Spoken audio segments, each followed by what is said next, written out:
Hello everyone, this is Nick, and today is May 23rd with a little bit of update. We're going to start with the numbers, and then we're going to talk about some stuff that has happened in the recent week that has kind of affected interest rates because they're going up.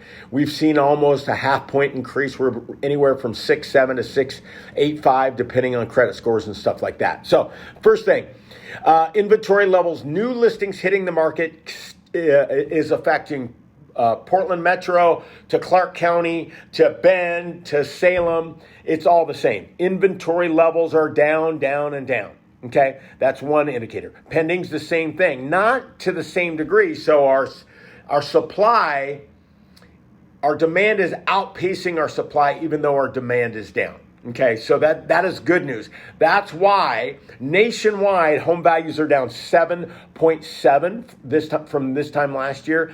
Portland Metro, Salem, pretty much all of Oregon, except maybe specific little neighborhoods like the Pearl District and stuff like that. We're beating the average. We're only down 3%, and the trends are going north just because of the lack of inventory. Real estate supply and demand. What are some changes that have happened? Okay, the St. Louis Fed, the head of the St. Louis Fed said we probably should need to raise interest rates another 2 times, and boy, that affected the market. There's some change immediately after that was said. So, after the Fed's last meeting, they thought that they would flatten, they wouldn't raise it, but now there's some uncertainty, so that's been priced in the market. And the other thing is banks are under pressure. We have seen depositors fleeing banks, putting their money into money markets. Why? There's 2 reasons. Because they're afraid that banks are going under, because some banks did go under. And the second thing is money markets give you more. I mean, there's a nice little return on that. And then what the banks are having to do is they're having to sell treasuries and mortgage-backed securities, which means they're losing a little bit of money on that end, but they need that liquidity to make sure that they're okay. Volatility across the board.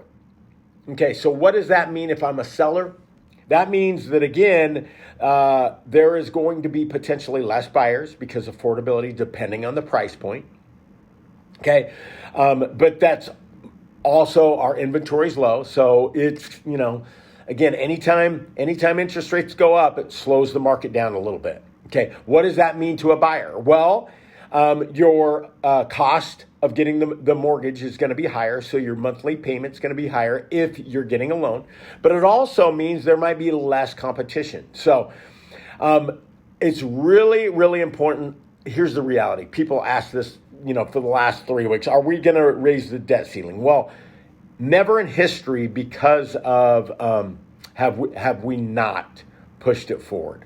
Okay, and I believe 97% chance it's going to happen again. If it doesn't, then we're going to have some issues because what that traditionally, all the smart people, because remember, I am the blue collar economist, and so I talk to a lot of smart people, but what that would mean is more inflation, interest rates going up significantly, price of everything is going to go up. So I don't believe that that's going to happen. Don't worry too much about that, but make wise decisions. What's happening in the banking system? What's happening with mortgage rates? Until next time, this is Nick Shivers. I'm out.